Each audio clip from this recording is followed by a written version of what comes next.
रोनेसिस investor academy के इस brand new video में आप सभी का बहुत बहुत स्वागत है। इंडियन स्टॉक मार्केट का परफॉर्मेंस तो आज अच्छा चल रहा था, कल परफॉर्मेंस अच्छा नहीं था। तो कल सिर्फ एक सेक्टर ऐसा था जिसका परफॉर्मेंस अच्छा चल रहा था, ओवरऑल सभी कुछ डाउन था। लेकिन आज बिल्कुल उल्टा है। आज मुश्किल से आपको एक या दो सेक्टर या थीम ही मिलेगा जिसका परफॉर्मेंस अच्छा नहीं चल रहा है, बट मोस्टली परफॉर्मेंस अच्छा है। और इनफैक्ट वर्ल्ड में ज़्यादातर जो बड़े मार्केट्स है, स्टॉक मार्केट्स है, उनसे भी कंपेयर करेंगे तो हमारा परफॉर्मेंस आज सबसे अच्छा लगेगा आपको। ठीक, तो इस वीडियो में डिटेल में जानने की कोशिश करेंगे कि इंडियन स्टॉक मार्केट को वो कौन से फैक्टर्स हैं जो कि आने वाले समय में अफेक्ट कर सकते हैं, दैट इज़ उसके कारण इंडियन स्टॉक मार्केट ऊपर या नीचे जा सकता है। बहुत सारे रीजंस हैं, सबके बारे में जानेंगे। और ऑफ कोर्स ट्रम्प का भी रिसेंटली आया है, आपने सुना होगा ना, वन बिग ब्यूटीफुल बिल। हाँ, इसके बारे में भी जानने की कोशिश करेंगे। इन्फॉर्मेटिव वीडियो है, पूरा देखें, पसंद आए तो लाइक और शेयर जरूर करें। पहली बार हमारे यूट्यूब चैनल पे आए हैं तो चैनल को जरूर सब्सक्राइब करें। मार्केट अपडेट से स्टार्ट कर लेते हैं। तो देखिए, Indian stock market large cap, mid cap, small cap, micro cap का यहाँ परफॉर्मेंस चेक कर सकते हैं। कल के मुकाबले तो परफॉर्मेंस बहुत अच्छा है। सेक्टर्स और थीम्स देखेंगे तो देखिए, फार्मा आज गिरा हुआ है और डिफेंस का भी कोई खास परफॉर्मेंस नहीं है। कल तो डिफेंस का परफॉर्मेंस बहुत अच्छा था, लेकिन उसके नीचे अगर आप देखेंगे ना, परफॉर्मेंस अच्छा लगेगा आपको। FMCG, IT, consumption, banking, consumer durables, ज़्यादातर काफ़ी अच्छा परफॉर्मेंस है। दूसरे मार्केट्स का परफॉर्मेंस देख लेते हैं कि बाहर क्या चल रहा है। तो देखिए, यूएस मार्केट्स का तो कोई परफॉर्मेंस है नहीं। हाँ, फ्लैट, सभी जगह फ्लैट। यूएस का भी वो प्रॉब्लम, डेट वाला प्रॉब्लम चल रहा है। कल भी इसीलिए अच्छा नहीं था, आज भी देख रहे हैं कुछ मतलब आज जो देख रहे हैं वो कल का ही परफॉर्मेंस है यूएस का। आज रात में देखते हैं क्या चलता है, क्योंकि प्री मार्केट में आज भी कोई खास परफॉर्मेंस नहीं है, थोड़ा बहुत ऊपर है। उसके बाद एशियन मार्केट्स देखें तो यहाँ भी कोई खास परफॉर्मेंस आपको देखने को नहीं मिल रहा है। यूरोपियन मार्केट्स देखें तो यहाँ पे थोड़ा तेज़ी है रिलेटिवली, बट हाँ, ऐसा नहीं कि कोई खास परफॉर्मेंस यहाँ भी आ रहा है। ओवरऑल इंडियन मार्केट्स का ही परफॉर्मेंस आपको ज़्यादा अच्छा लगेगा। 10 ईयर जीसेक देखें तो अभी वही 4.5% यूएस का, मतलब ये तो अभी चलेगा ना। नियर फ्यूचर में तो नहीं लगता है कि कोई खास यहाँ पे नीचे गिरने जा रहा है यूएस का 10 ईयर यील्ड। इनफैक्ट उनका 30 ईयर देखेंगे तो वो तो 5% से भी ऊपर चला गया था, अभी भी 5% के आसपास है। तो मेजर कंसर्न, इसके बारे में आगे हम डिस्कस करेंगे। ब्रेंट क्रूड देखेंगे तो वो भी 63-64 के आसपास है, जो कि इंडिया के लिए अच्छा है। अगेन दो जगह जहाँ की परफॉर्मेंस अच्छा आ रहा है, हाँ, इक्विटी के अलावा। हाँ, क्रिप्टोज देखिए, बहुत अच्छा परफॉर्मेंस अभी भी आ रहा है। ठीक है, कोई खास गिरावट नहीं है उतना ऊपर जाने के बाद भी। और gold silver, of course US में थोड़े बहुत प्रॉब्लम्स दिख रहे हैं, तो उसके कारण गोल्ड सिल्वर फिर से वापस आ रहा है, थोड़ा परफॉर्मेंस यहाँ भी आ रहा है। ठीक है, अब देख लेते हैं आज का टॉपिक। तो देखिए, सबसे पहले तो जो सबसे बड़ा न्यूज़ है वो हमें जानना चाहिए कि भाई जो ट्रेड डील है इंडिया और यूएस का ना, उसमें बहुत ज़्यादा पॉजिटिविटी आया है और बहुत जल्दी ही लगता है कि एटलीस्ट इंटरिम ना, मतलब कुछ दिनों का एटलीस्ट हमें राहत मिल जाएगा। क्योंकि आपको पता है कि 8 जुलाई से फिर वो 26% वाला टैरिफ आने वाला है ना। 90 डेज़ के लिए रोका गया था उसको, अभी 10% तो लगा हुआ है इंडिया पे अभी भी, इनफैक्ट ज़्यादातर कंट्रीज़ पे लगा हुआ है। लेकिन 10% के अलावा वो 26% भी लग जाएगा जुलाई से। तो हम फाइनल स्टेजेस में हैं कि कोई ऐसा डील क्रैक करें यूएस के साथ कि ये जो 26% वाला है ना एडिशनल टैरिफ, वो ना लगे। 10% तो नहीं जाएगा, मोस्टली ये रहेगा ही, लेकिन 26% वाला एटलीस्ट ना लगे। तो देखिए, ट्रेड डील मैंने कई बार बताया ना, ऐसा नहीं कि कुछ महीनों में, कुछ दिनों में क्लोज हो जाता है। ठीक है, ये सही से क्लोज करने में कुछ साल लग जाते हैं ना। इंडिया और यूके का ट्रेड डील आपको याद होगा, 3-4 साल लग गया, उसके बाद फाइनली हुआ। उसके बाद इंडिया और यूएस का भी ऑफ कोर्स कुछ ही महीने से स्टार्ट हुआ है ना। तो हाँ, लेकिन जैसा कि चाइना और यूएस में हमने देखा था ना कि भाई 90 डेज़ के लिए रोक दिया इन दोनों ने, कि भाई उतना ज़्यादा नहीं लगाएंगे, कम कर दिया। इंडिया के साथ भी वही होगा कि भाई कुछ महीनों का और एक्सटेंशन मिलेगा कि ठीक है, फॉर द टाइम बिंग हम ये 26% नहीं लगाते हैं, और उसके बाद जो ट्रेड टॉक्स है उसे कंटिन्यू रखते हैं और आने वाले महीनों में या फिर नेक्स्ट ईयर कोई ट्रेड डील क्लोज करते हैं। तो इस तरह से होगा। बट हाँ, मोस्टली ऐसा लगता है कि जुलाई से 26% वाला जो एक्स्ट्रा टैरिफ है, एडिशनल टैरिफ, वो नहीं लगेगा। तो मार्केट के लिए बहुत बड़ा पॉजिटिव होगा। इस तरह का जैसे ही न्यूज़ आएंगे ना, न्यूज़ आएगा तो आप देखेंगे कि मार्केट पे इसका बहुत पॉजिटिव असर पड़ेगा। ठीक है, इसके अलावा दूसरा कल भी मैंने डिस्कस किया था, जो जीएसटी स्ट्रक्चर है इंडिया में ना, ठीक है, उसमें बहुत ज़्यादा रेशनलाइजेशन आने वाला है। मतलब गवर्नमेंट का आने वाले समय में आप सुनेंगे, ये जो टैक्स स्लैब है ना, tax rates, slab rates GST का, उसमें आप देखेंगे कुछ कटौती आएगा, ठीक है, तो जो कि बहुत बड़ा पॉजिटिव होगा अगेन मार्केट्स के लिए, ठीक है। तो इस पे भी कुछ ना कुछ पॉजिटिव न्यूज़ आने वाले समय में हमें सुनने को मिलेगा, उसका पॉजिटिव असर आप देखेंगे स्टॉक मार्केट पे पड़ेगा, ठीक है। इंडिया को अगर आप देखें ना, स्टॉक मार्केट मोस्टली उतना कई महीनों की गिरावट के बाद पॉजिटिविटी तो आया है ना पहले के मुकाबले, अप डाउन तो चलता है वो डेली बेसिस पे होगा, लेकिन हाँ मोस्टली पहले के मुकाबले पॉजिटिविटी आया है। उसका बड़ा रीज़न ऑफ कोर्स कई बार हम डिस्कस कर चुके हैं, टैक्स कट है, इंटरेस्ट रेट कट है, ये सब है। लेकिन हाँ अभी अगर आप हमारा अर्निंग ग्रोथ देखें तो अभी कोई खास तो आ नहीं रहा है ना, मतलब जैसा उम्मीद था कि थोड़ा कम होकर आएगा उसी तरह से आया है। लेकिन मार्केट इसलिए ऊपर जा रहा है ना कि मार्केट को लग रहा है कि आने वाले महीनों में ये जो कुछ भी हो रहा है इंडिया में, टैक्स कट या फिर इंटरेस्ट रेट कट, उसका पॉजिटिव असर पड़ेगा, ठीक है। तो अर्निंग ग्रोथ होगा और कंजम्पशन भी, रूरल कंजम्पशन ही अभी ठीक ठाक हुआ, अर्बन तो अभी वापस नहीं आया ना, वहाँ तो अभी परफॉर्मेंस नहीं है। लेकिन अगेन मार्केट को लग रहा है कि भाई ये जो कुछ भी इनिशिएटिव लिया गया है गवर्नमेंट के द्वारा या फिर आरबीआई के द्वारा, आने वाले महीनों में उसका पॉजिटिव असर पड़ेगा। स्टॉक मार्केट तो ऐसे ही मूव करता है ना, फ्यूचर देखता है कि भाई क्या लग रहा है फ्यूचर में, अच्छा लगेगा तो ऊपर जाएगा, नहीं लगेगा तो गिर जाएगा। डिस्काउंटेड चलता है यहाँ पे, डिस्काउंट करके चलता है मार्केट। तो अभी इसीलिए मार्केट का परफॉर्मेंस मोस्टली पहले के मुकाबले थोड़ा अच्छा लग रहा है। तो ये सब जो कुछ भी हम डिस्कस कर रहे हैं, अगर वहाँ पे पॉजिटिव न्यूज़ आएगा तो ऑफकोर्स आप देखेंगे मार्केट का परफॉर्मेंस और भी इंप्रूव होगा। अगर कुछ निगेटिविटी आया तो ऑफकोर्स उसका निगेटिव असर भी पड़ सकता है मार्केट में। तो देखिए ये कुछ इंपॉर्टेंट चीज़ें हैं जिसके बारे में हमें जानना चाहिए, ठीक है। ये था इंडिया फैक्टर। अब इंडिया के अलावा एक और फैक्टर है जिसके बारे में हमें जानना ही चाहिए, वो है यूएस। देखिए यूएस के बारे में क्यों डिस्कस करते हैं, क्योंकि यूएस बहुत बड़ा इकोनॉमी है ना, वर्ल्ड का सबसे बड़ा इकोनॉमी है। मतलब वर्ल्ड का अगर आप जीडीपी देखेंगे तो 100 ट्रिलियन US डॉलर प्लस का जीडीपी है, ठीक है, वर्ल्ड का, सारे कंट्रीज़ को मिला देंगे रफली उसमें यूएस का अबाउट 30 ट्रिलियन US डॉलर्स है, ठीक है। तो आप समझ सकते हैं कितना बड़ा कंट्रीब्यूशन है। और चाइना का अबाउट 20 ट्रिलियन US डॉलर्स है, ठीक है। और इसके बाद जो नीचे है वो तो बहुत नीचे आ जाता है ना, जर्मनी थर्ड पे है। यूएस का स्टॉक मार्केट भी देखेंगे ना तो वर्ल्ड का जो टोटल स्टॉक मार्केट कैपिटलाइजेशन है उसका ऑलमोस्ट 60% के आसपास यूएस का स्टॉक मार्केट का मार्केट कैपिटलाइजेशन है, ठीक है। डेट मार्केट में उसी तरह सबसे बड़ा है, करेंसी सबसे ज़्यादा स्ट्रांग है।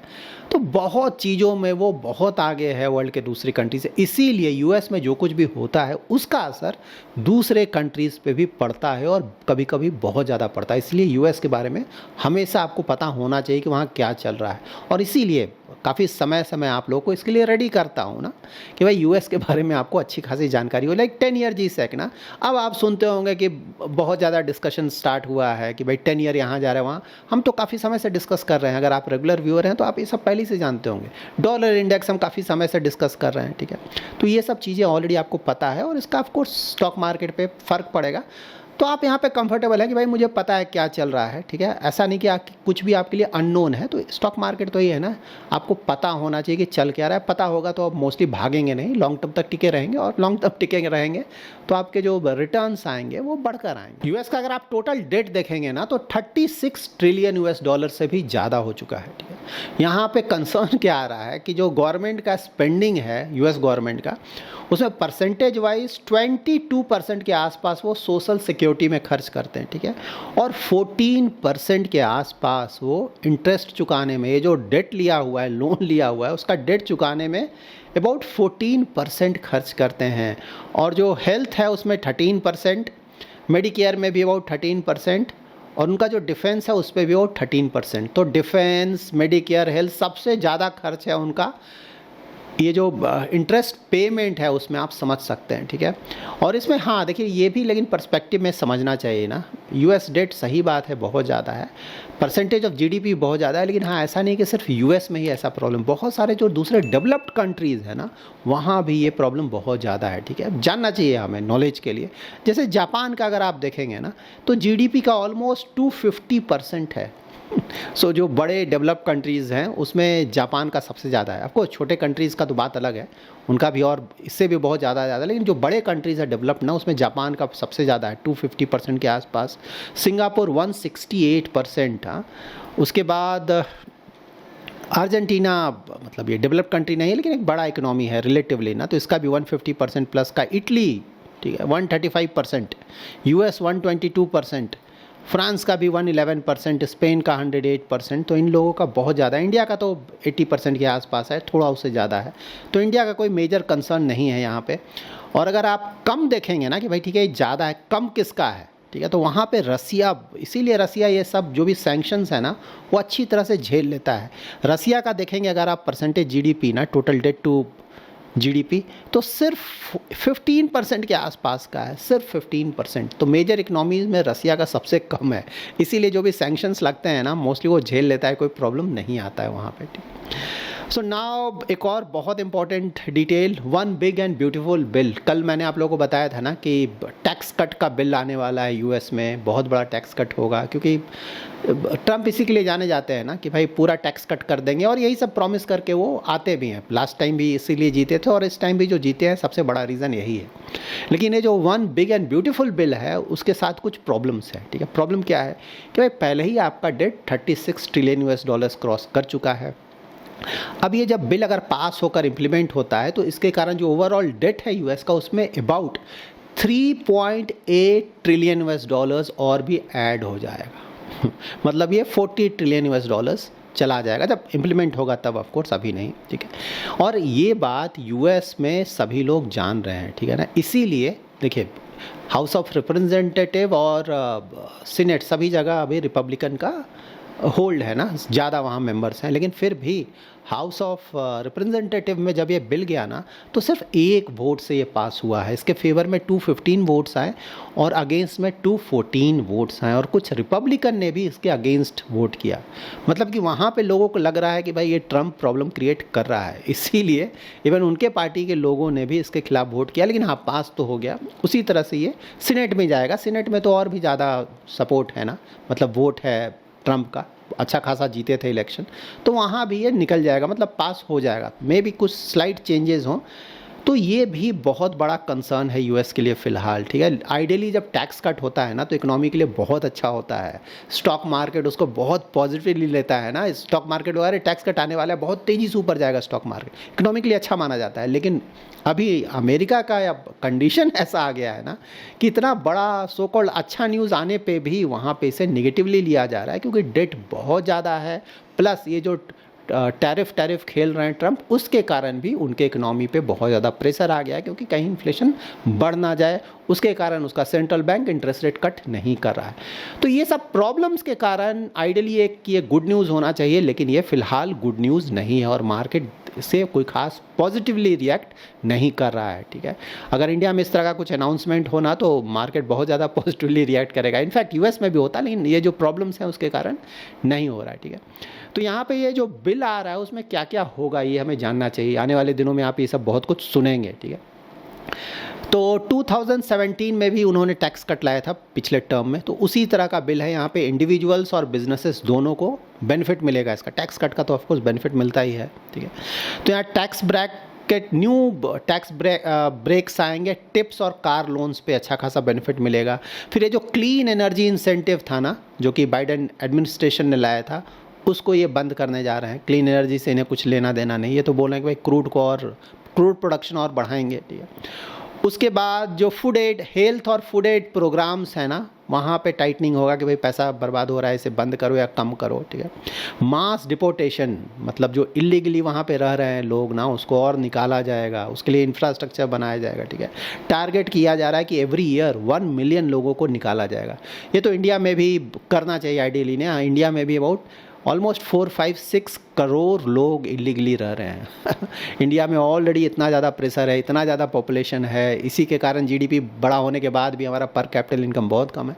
इंडियन गवर्नमेंट को भी सीरियसली ये सब करना चाहिए। खैर यूएस तो कर रहा है। ट्रम्प के टैक्स कट बिल में एक और इम्पॉर्टेंट डिटेल है जिसके बारे में हमें जानना चाहिए। देखिए यूएस में जो भी नॉन सिटीजन्स हैं, ठीक है, वो अगर कोई भी पैसा बाहर भेजते हैं ना, फॉरेन रेमिटेंस भेजते हैं, तो उस पर 5% का टैक्स लगाया जाएगा, ठीक है। जैसे बहुत सारे इंडियंस वहाँ पे रह रहे हैं ना, और बहुत सारे लोग ऑफकोर्स वहाँ पे सिटीजन्स तो नहीं है ना, वहाँ पे जा रहे हैं, काम कर रहे हैं, ठीक है। तो वो लोग जो भी पैसा इंडिया भेजते हैं, बहुत ज़्यादा पैसा भेजते हैं, उस पर 5% का टैक्स देना पड़ेगा उन्हें, ठीक है। तो ये भी आ रहा है। तो उसके कारण इंडिया पे क्या असर पड़ सकता है कि भाई जो एनआरई अकाउंट है, जहाँ बहुत ज़्यादा पैसा आता है बाहर से, वो पैसा थोड़ा कम हो जाएगा, ठीक है। उसके बाद रियल एस्टेट में बहुत ज़्यादा इन्वेस्टमेंट होता है इंडिया में ना, यूएस से भी बहुत पैसा आता है, उसमें हो सकता है इसका नेगेटिव असर पड़ जाए। तो ये सब भी यूएस कर रहा है। मूडीज़ ने यही सब प्रॉब्लम देखते हुए रिसेंटली ना यूएस को डाउनग्रेड कर दिया था AAA से AA1। मतलब इससे पहले तो काफ़ी पहले इनफैक्ट S&P ने भी डाउनग्रेड किया हुआ है, फिट्स ने भी डाउनग्रेड किया हुआ है, AAA टू AA+ कर दिया था उन्होंने। यहाँ आप लोग का क्वेरी आया था कुछ दिनों पहले ना कि अरे AAA से AA+ कर दिया, कौन सी बड़ी बात है, अभी बहुत अच्छा रेटिंग है। देखिए ये बहुत बड़ी बात है, इन चीज़ों को सीरियसली लिया करें ना। उनका डेट देख रहे हैं कितना ज़्यादा है, और उस पर डेट सर्विसिंग ना, क्योंकि आपको इंटरेस्ट पे करना पड़ेगा और प्लस और भी डेट रेस करना पड़ेगा आगे सरकार चलाने के लिए, ठीक है। इतने बड़े डेट पे अगर क्रेडिट रेटिंग एक भी घटता है तो बहुत ज़्यादा नेगेटिव असर पड़ता है। क्यों पड़ता है? क्योंकि जैसे जैसे आपका क्रेडिट रेटिंग घटता जाएगा ना, तो जो आप जिस इंटरेस्ट पे आप लोन रेस कर रहे हैं ना, ठीक है, वो इंटरेस्ट रेट बढ़ता जाएगा, ठीक है। तो इतना ज़्यादा लोन रेस करने के लिए या इंटरेस्ट रेट उस पर पे कर रहे हैं, तो इवन 3, 4, 5 बेसिस पॉइंट का भी या फिर 2, 3 बेसिस पॉइंट का भी अगर आपका इंटरेस्ट रेट ऊपर चला जाता है, जैसे अभी ना जो 10 ईयर है उसका US का 4.5 के आसपास, तो 10 ईयर का बॉन्ड लाएगा तो 4.5% का इंटरेस्ट देगा, ठीक है। लेकिन जब ये रेटिंग आपका थोड़ा भी गिर जाता है AAA से AA+, तो अब पता चला कि ये 4.5 की जगह पे आपको 4.55% देना पड़ रहा है, ठीक है, और वो 10 साल तक देना पड़ेगा, उसका इंटरेस्ट देना पड़ेगा, ठीक है। तो बड़े अमाउंट के लिए इससे बहुत ज़्यादा फ़र्क पड़ जाता है, इसको आपको सीरियसली लेना है, ठीक है। ऐसा नहीं कि अरे थोड़ा सा घट गया कोई फ़र्क नहीं, बहुत बड़ा। और सबसे बड़ा बात है सिंबॉलिक, ठीक है। US जो कि सबसे पावरफुल कंट्री है और ये तीनों क्रेडिट रेटिंग एजेंसीज का हेड ऑफिस US में है, ठीक है।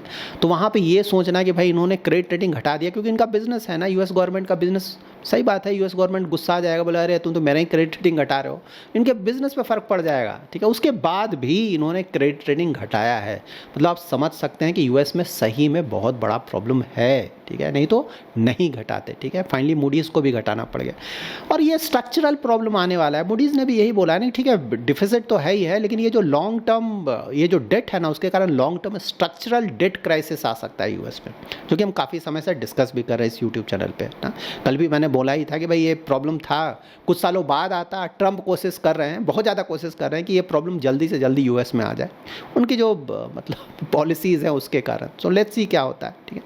तो ये सभी चीज़ें हमें ध्यान में रखना होगा। मतलब इंटरेस्ट का तो एक डिटेल भी है ना, यूनाइटेड स्टेट जो $8 है ना टोटल खर्च करता है, तो $8 में $1 वो इंटरेस्ट पेमेंट पे जाता है, लास्ट ईयर का डेटा है। और आने वाले सालों में क्या होगा कि इसका डेट इतना ज़्यादा बढ़ जाएगा कि जो $6 ये खर्च करेगा, ठीक है, उसमें से $1 सिर्फ इंटरेस्ट पेमेंट में चला जाएगा। आप समझ सकते हैं US, तो देखिए US में अगर प्रॉब्लम आता है, वर्ल्ड के सारे मार्केट्स में प्रॉब्लम आएगा, इंडियन स्टॉक मार्केट में भी प्रॉब्लम आएगा, लेकिन ठीक है India as a economy structural यहाँ पे कोई प्रॉब्लम नहीं है, अच्छा कर रहा है, इनफैक्ट स्ट्रक्चरल ग्रोथ स्टोरी है यहाँ पे, ठीक है। फ़र्क पड़ेगा लेकिन वो लॉन्ग टर्म का फ़र्क नहीं होगा, शॉर्ट टर्म का फ़र्क होगा। लेकिन हम इंडियन स्टॉक मार्केट में इन्वेस्ट करते हैं तो मेंटली हमें इन चीज़ों के लिए प्रिपेयर्ड होना चाहिए, हमें जानकारी होना चाहिए कि भाई एक टिकिंग टाइम बॉम्ब है जो कि अगर वो फटा तो उसका असर, निगेटिव असर वर्ल्ड के सारे इकनॉमीज़ पे और उनके स्टॉक मार्केट पे पड़ेगा, ठीक है। तो उसके लिए मेंटली हमें प्रिपेयर्ड होना चाहिए। ठीक है भाई होगा, उसका थोड़ा निगेटिव असर पड़ सकता है, कुछ समय तक उसका असर बना रहेगा और आने वाले समय में फिर चीज़ें इंप्रूव कर जाएंगी, ठीक है। So that's it in this video. अगर आपको ये वीडियो पसंद आया है तो जरूर लाइक एंड शेयर करें। पहली बार हमारे यूट्यूब चैनल पर आए हैं तो चैनल को सब्सक्राइब जरूर करें। Thanks lot for watching.